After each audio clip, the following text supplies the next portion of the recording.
Hello, everyone. There we go. Over the last several decades, video games have become a powerful force in the media. Beginning with simple, singular tasks like bouncing a ball back and forth in Pong to shooting aliens and space invaders, video games have developed into a new medium with complex, multifaceted narratives reshaping the foundation of storytelling. Layered stories have always enamored me, and I dove headfirst into them, drawing parallels between my own life and the lives of the characters I presume to control. Loved ones were not always supportive of this hobby, as video games were perceived as an escape, or I would be told nothing good came from playing them. But as I quickly learned, or I came to realize, through drawing parallels between my own life and the lives of these characters, that there was a lot of substance there. So instead of the anecdotal evidence of my life, permit me to throw some actual numbers at you. In the United States, there are 319 million people. Of those 319 million, 155 million play video games regularly. And of those, 134 million play at least 3 hours per week. That means that 42% of Americans are spending at least a few hours a week enjoying the world's newest form of art. God, I wish I had time to be one of those people.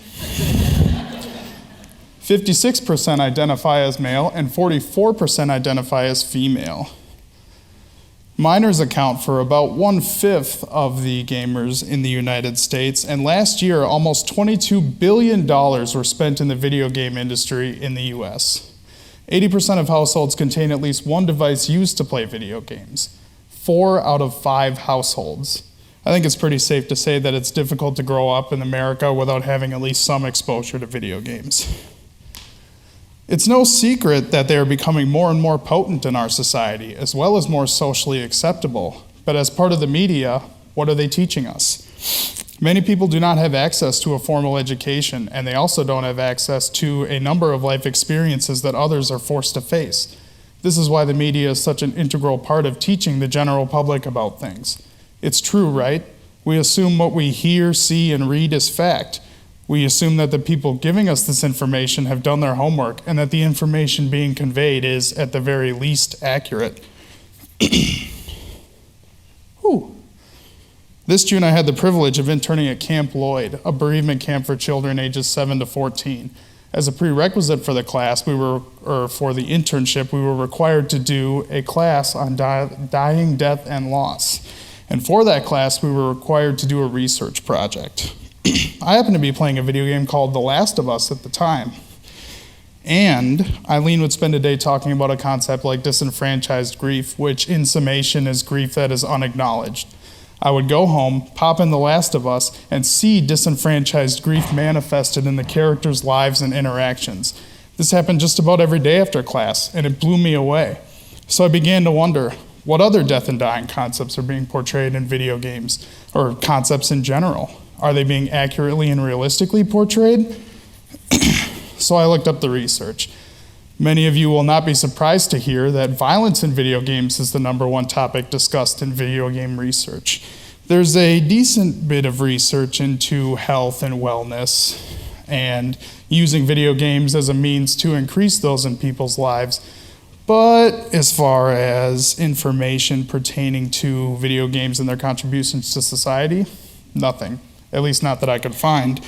I then cracked open some story-based games and spilled them out, looking for class concepts, and I found an abundance of them. For the project in Death, Dying, and Loss, we were required to have at least 10 participants, so I chose 10 best-selling and critically acclaimed video games and game series, and I cracked them open and analyzed them. Now, what I initially wanted to do was I wanted to create one YouTube video running about 10 minutes, using 1 to 2 minutes to break open and analyze each game individually. And I quickly discovered that 1 to 2 minutes per game was not going to be enough time. So, when all was said and done, I had 4 videos totaling about 40 minutes. Eileen, bless her heart, sat through each and every one of those videos.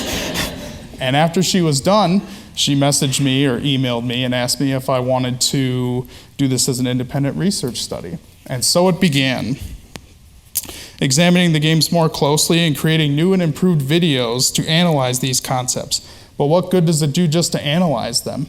We've already established that Games are accurately and for the most part realistically portraying these concepts, but what we really aimed to do was figure out if these videos are an effective means to teach the general public about death and dying.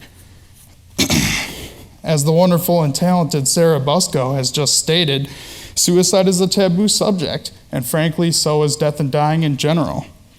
These concepts are difficult to acknowledge and even more terrifying to discuss, even at the loss of a significant friendship or romantic relationship not even involving death. People tend to shy away from these subjects because the feelings are so deep and complex. Imagine the world of a child. As previously stated, minors account for 1/5 of gamers. An unfortunate truth about loss is that it is not exclusive to adults. Children experience it as well.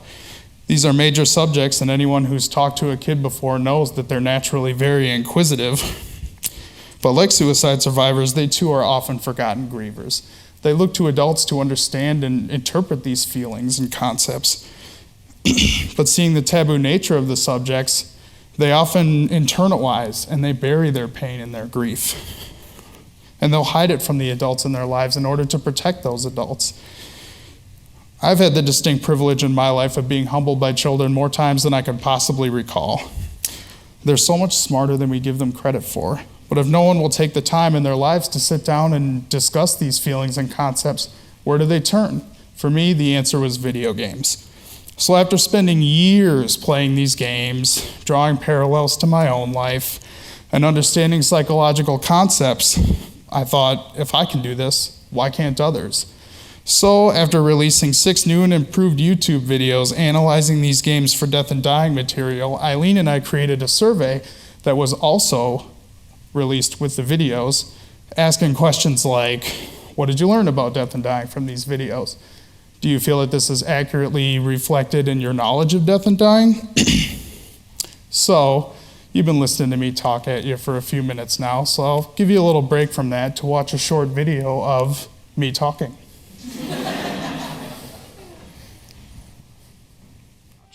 Ellie experiences a lot of what is called disenfranchised grief, grief that is unacknowledged. This continues throughout the game. Disenfranchised grief is commonly experienced with individuals with disabilities and survivors of suicide, but Ellie experiences this because Joel tells her multiple times and in multiple ways that he doesn't ever want to discuss their losses, or even histories. He eventually reconciles at the end and admits, you can't escape your past. Ellie. What? I want to talk about it. No. Why not? How many times do we need to go over this? Things happen, and we move on. It's just... That's enough. You're right. Here's what the data suggests so far, bearing in mind that the survey is still active and open to new participants. He shamelessly plugged into his side talk. Responses to the survey have been 50-50 men and women, 1/3 of them identifying as Asian and 2/3 identifying as white. The age range is 21 to 51.